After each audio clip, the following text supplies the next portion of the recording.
दोस्तों, यह कहानी एक नीता नाम की लड़की की है जो ट्रेन में सफ़र करती है। ट्रेन में उसके साथ कुछ अजीब घटनाएं होती है। चलिए जानते हैं। तब तक आपने हमारे चैनल को सब्सक्राइब नहीं किया है तो हमारे चैनल को सब्सक्राइब कर लें। तो चलिए कहानी पर वापस आते हैं।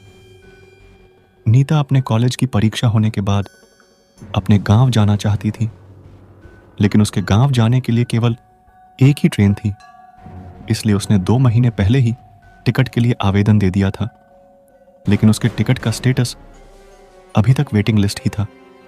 अगले दिन उसका सफ़र शुरू होने वाला था, जिसके लिए उसने कुछ खाने पीने की सामान और रास्ते में पढ़ने के लिए एक नॉवल खरीदा जिसका नाम था ट्रेन का भूत।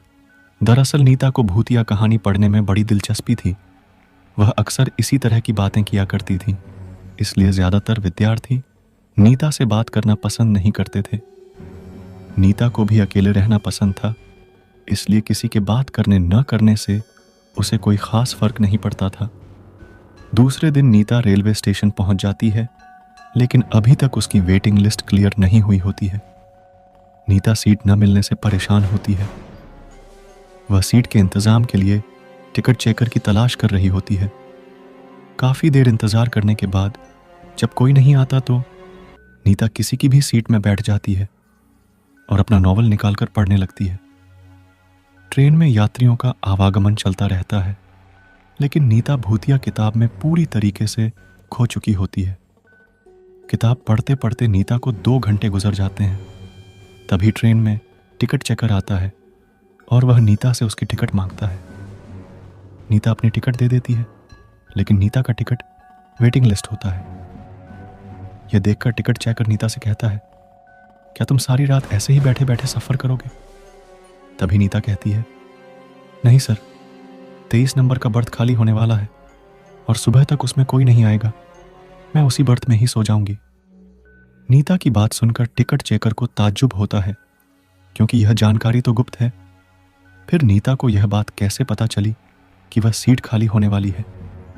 टिकट चेकर सोच में ही पड़ा होता है कि अचानक नीता कहती है, सिर्फ 1200 रुपये के लिए किसी की जान लेना अच्छी बात नहीं है सर। और यह बात सुनते ही टिकट चेकर के चेहरे का रंग बदल जाता है। वह नीता की बात को अनसुना करके आगे की बर्थ में निकल जाता है। दरअसल नीता जो नॉवल पढ़ रही थी उसमें भूतों को अपने संपर्क में लाने का मंत्र लिखा हुआ था, जिसे गलती से नीता ने पढ़ लिया था और इसी वजह से नीता के अंदर शैतानी रूह प्रवेश कर चुकी थी। नीता से मिलने के बाद टिकट चेकर बहुत घबरा चुका था। दरअसल 15 दिनों पहले गलती से एक आदमी ट्रेन से गिरकर मर गया था, जिसकी वजह यही टिकट चेकर था, लेकिन यह सिर्फ एक हादसा था। टिकट चेकर अपनी सीट पर बैठा ही होता है कि अचानक नीता बगल में आकर बैठ जाती है।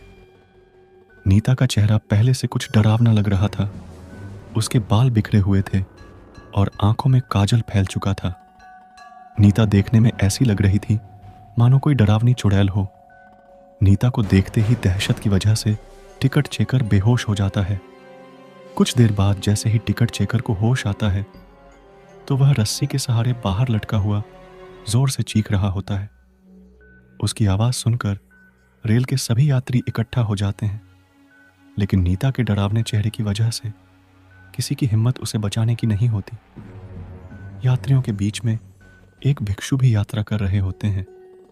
वह बहुत देर से आंख बंद करके अपने ध्यान में बैठे हुए होते हैं, लेकिन यात्रियों की चीख पुकार सुनकर उनका ध्यान भंग हो जाता है और वह क्रोधित हो जाते हैं। लेकिन जैसे ही उनकी नज़र बाहर लटके हुए टिकट चेकर पर पड़ती है तो वह अपनी जगह से खड़े होकर नीता के पास पहुंचते हैं और ऊंचे स्वर में कहते हैं, तुम उसे छोड़ दो, तुम्हारे साथ न्याय होगा। उनके कई बार बोलने पर भी जब नीता ऐसे ही खड़ी रहती है तो भिक्षु आंख बंद करके खड़े हो जाते हैं और कुछ ही देर में उन्हें पता लगता है कि जब तक नीता के हाथ में यह नॉवल है तब तक भूतिया साया उसके ऊपर से नहीं हटेगा। भिक्षु अपनी बुद्धिमत्ता से नीता के हाथ से नॉवल छीन लेता है और उसे ट्रेन से बाहर फेंक देता है। नॉवल का संपर्क जैसे ही नीता से दूर होता है तो वह बेसुध होकर ट्रेन के अंदर गिर जाती है।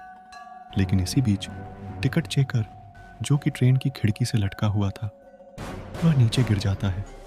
इत्तेफाक से उसकी जान बच जाती है, लेकिन उसे जबरदस्त शारीरिक चोट पहुंचती है। भिक्षु नीता को अपने काबू में करते हुए रेल से नीचे उतार लेते हैं और उसे उपचार हेतु अस्पताल पहुंचा देते हैं।